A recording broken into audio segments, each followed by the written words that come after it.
Welcome to the Sci-Fi Evolution channel.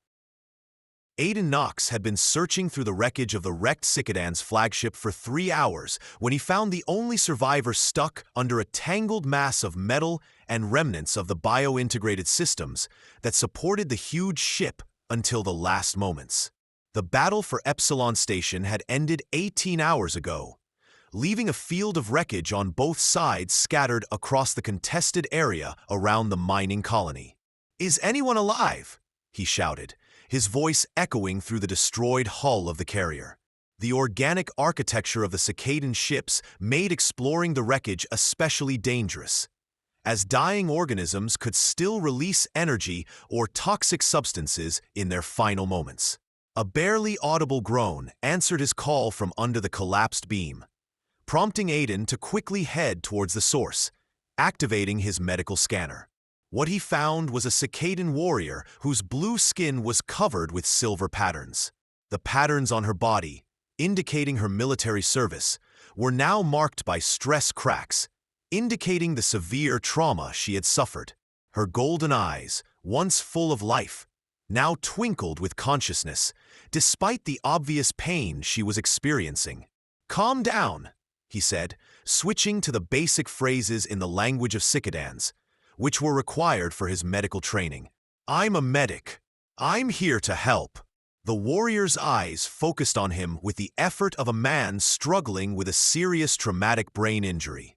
"You're human," she said with an accent in the standard language, her voice barely audible. "You have to leave me." "That's not going to happen," Aiden replied, running a scanner over her wounds, assessing the debris that pinned her in place. "I took an oath to treat the wounded, no matter which side they are fighting for." Her bio-armor partially fused to her skin during the crash. The living metal systems designed to enhance Cicadan's physiology now created complications that his training covered only theoretically. The energy of the burns and impacts from the projectiles told of the fierce battle that took place before the destruction of the carrier. The way she protected her left side suggested that she had suffered internal injuries that required immediate attention. The armor she was wearing was damaged, and her breathing was difficult as the damaged life support system struggled to maintain the correct atmospheric mix. "Removing it can kill you," Aiden said, examining the points of biointegration where the living metal formed symbiotic bonds with her circulatory and nervous systems. "But leaving her in place would definitely kill her. The power core is damaged and is leaking energy into your nervous system, Lieutenant Zira Terra." According to the identification marks on her armor, she was watching him with wary attention, assessing whether he was a salvation or an additional threat. Her military training prepared her for interrogation, torture, and execution at the hands of the enemy. Perhaps not to medical attention, which put her well-being ahead of intelligence extraction. "This is going to be a difficult task," Aiden said, more to himself than to her, as he began assembling the portable surgical kit that every combat medic carries for field operations. Removing bio-integrated armor requires a deep understanding of both mechanical engineering and Cicadan physiology. "Do you have that understanding?" she asked, her voice a mixture of hope and skepticism. "I have medical training that includes interspecies emergency procedures," Aiden replied. However, he did not mention that most of his training was focused on treating human casualties caused by Cicadan's weapons, rather than helping injured Cicadans. "And I'm motivated to learn what I don't know. You're hurt, and I can help you. It's against my medical principles to let someone die when I have the opportunity to save them," he simply stated, starting the meticulous process of determining which armor components can be safely removed. Around them, the damaged carrier let out a groan, indicating the ongoing destruction of the structure, while emergency lighting flickered with irregular patterns, signaling a malfunction of the biosystems. And yet, in their little corner of the wreckage, the two opponents have embarked on the difficult task of trusting each other with their lives. The first piece of armor detached with surprising ease as soon as Aiden found the appropriate biointegration release points. However, Zira's sharp intake of breath reminded him that even successful procedures can be painful when it comes to systems that have become integrated into her physiology. "I'm sorry," he said, stopping immediately when he noticed her discomfort. Neural disconnection has always caused temporary disorientation. "I can take a break if you need time to recover."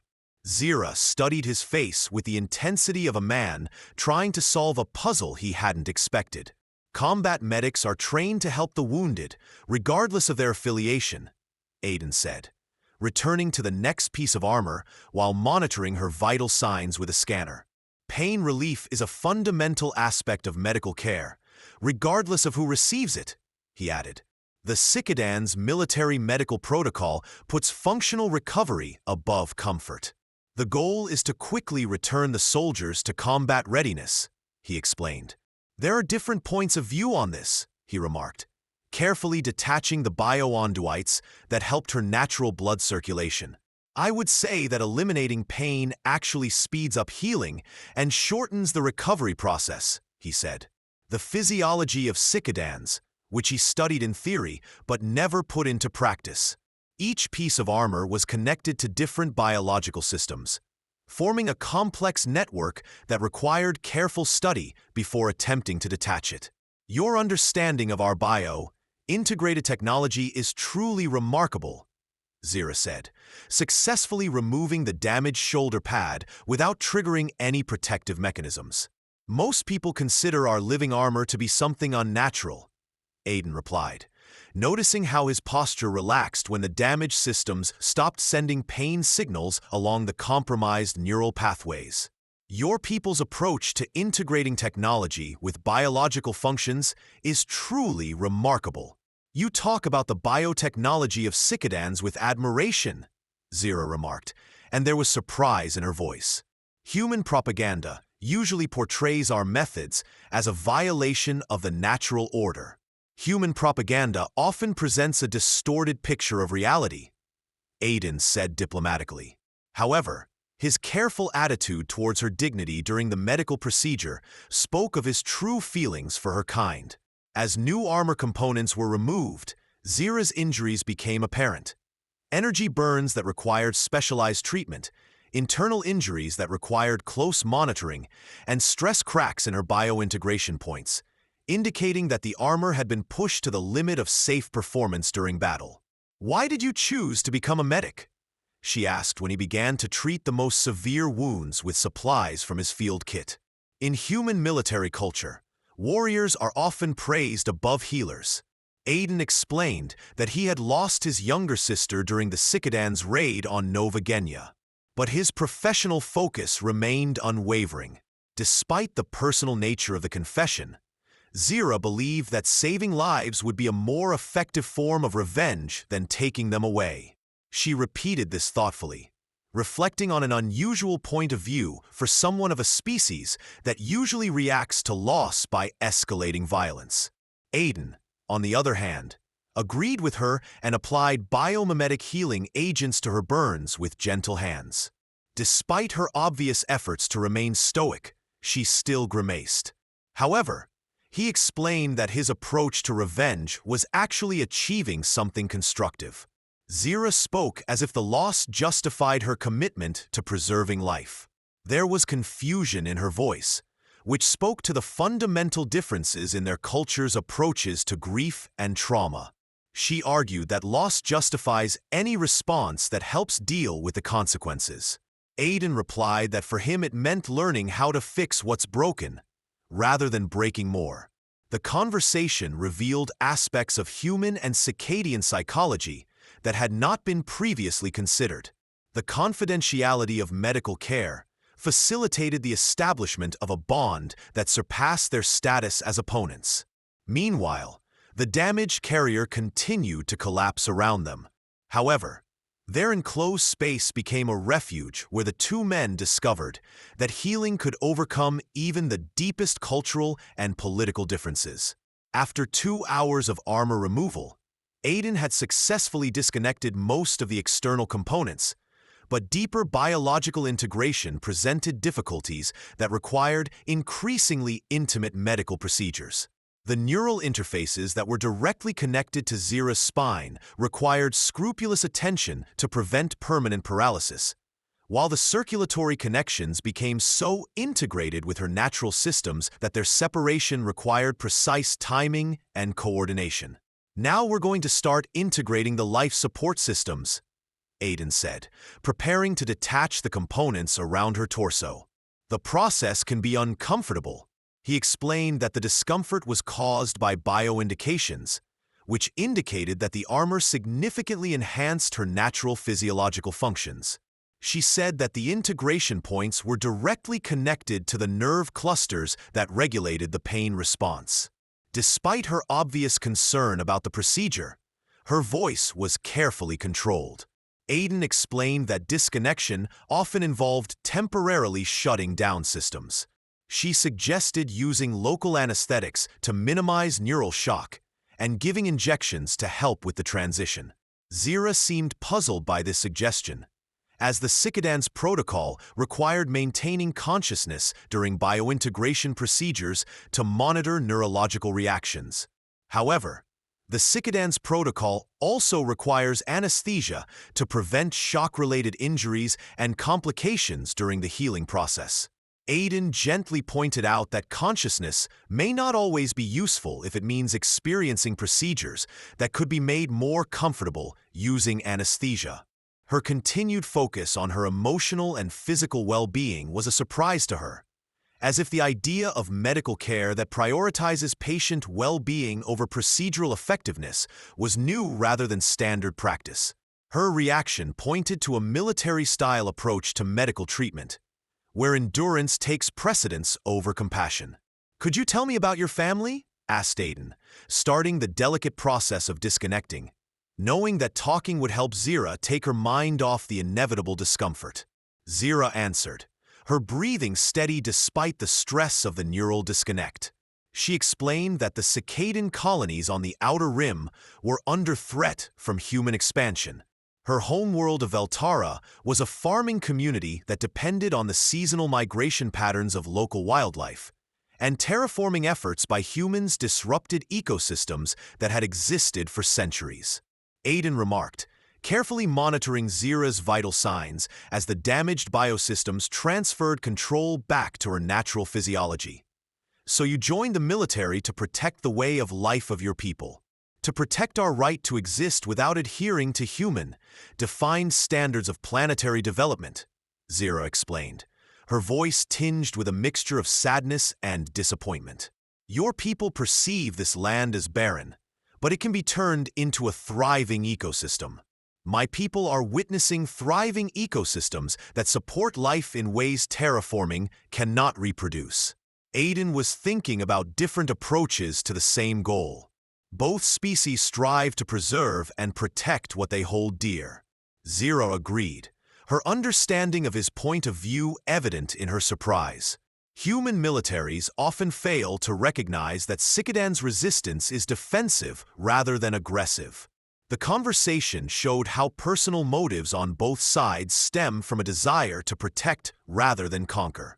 The medical procedure provided a platform for open communication, free from the formalities of military interactions. Aiden warned that this might seem unusual as he approached the last joints around her breastplate.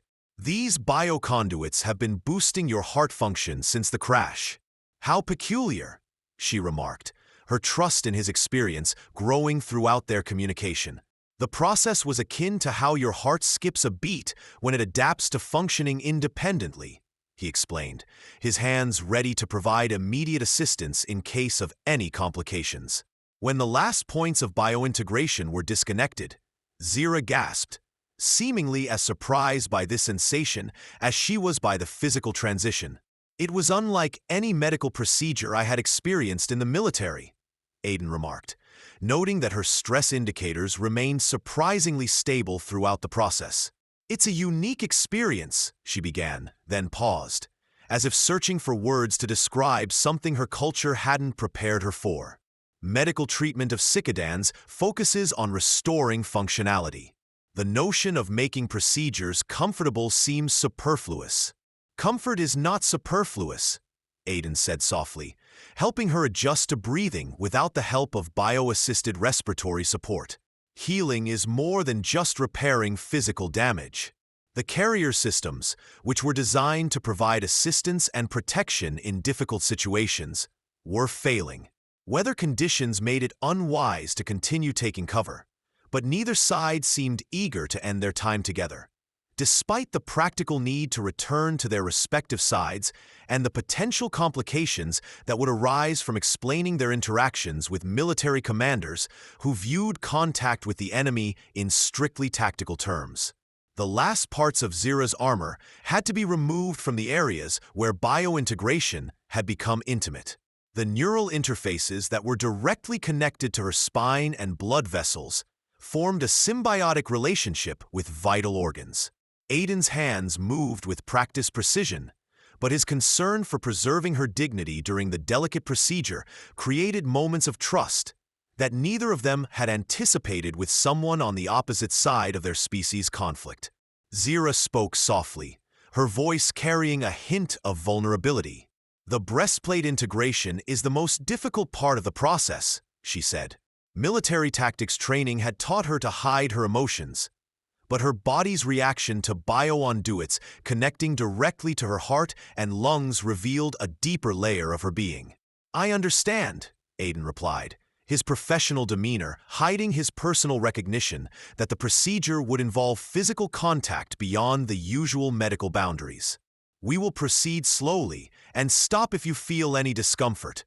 When he began the meticulous process of removing her clothes, Zira's breath caught in her throat, a reaction that was more emotional than physical. The tenderness of his touch, his careful attention to minimizing her discomfort, and his obvious respect for her dignity combined to create an experience that her military background had not prepared her for. "No one has ever undressed me," she whispered, her golden eyes fixed on the ceiling rather than meeting his gaze. The confession carried a weight that went beyond the immediate medical context, revealing a man who had never experienced such intimacy. Aiden's hands trembled as he realized the deep trust she placed in him. It wasn't just trusting his medical expertise, but trusting that he would treat her vulnerability with the care she deserved, rather than the indifference her experience had taught her to expect. "Everyone needs to be treated with care," he said softly, his voice imbued with conviction that came from his personal understanding that healing goes beyond mere technical competence, especially when a person is injured and fragile. Removing her armor revealed the full extent of her injuries, symbolically removing the barriers that separated them as enemies. Without the bio-integrated systems that marked her as a Cicadan soldier, she became just someone who needed care. His gentle treatment of her wounds demonstrated a character that transcended species boundaries and political leanings. "Your people's approach to medical care includes emotional healing," he remarked as he applied biomaterial bandages to her wounds, which would take weeks to recover. "Emotional healing is part of the healing process," he replied, carefully placing supportive bandages that protect the damaged tissue, allowing the natural repair processes to function. Aiden explained, "Physical wounds heal faster when people feel safe and cared for." The Tsikhadinov military doctrine considers emotional considerations to be a weakness that jeopardizes operational effectiveness. "Efficiency," she said, although her tone suggested a personal disagreement with such a policy. At that time, the Cicadan's military doctrine was unable to use the opportunities to promote the full recovery of individuals. Aiden was diplomatic, but his gentle handling of her injuries demonstrated his personal commitment to approaches that put compassion above simple functionality.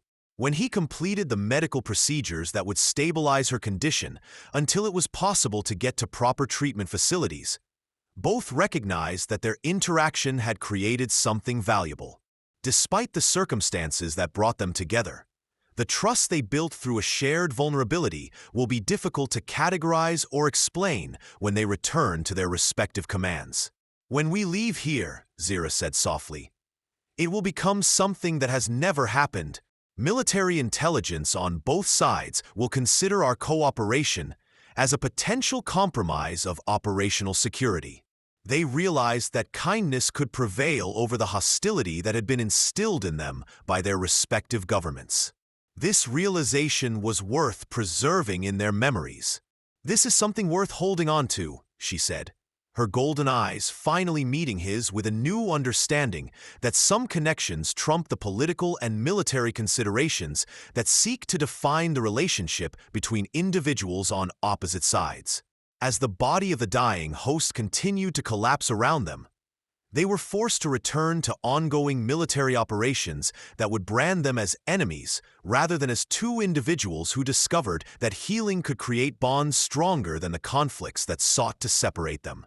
But in their small shelter among the rubble, surrounded by silence and destruction, something fragile passed between them. They recognized that kindness could prevail over the hostility instilled in them by their respective governments. This realization was worth preserving in their memories. Even in the midst of conflict, people choose to show compassion rather than hatred, defying the expectations of their respective factions. Zira's words were filled with deep gratitude, encompassing more than just medical care. She expressed her gratitude to Aiden for treating her with tenderness, a kindness she never knew she needed until she experienced it from someone who had every reason to view her as an opponent.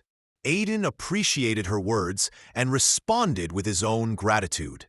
He understood the meaning of her words and acknowledged that he had given Zira something equally valuable proof that healing can transcend political differences when it is driven by human kindness.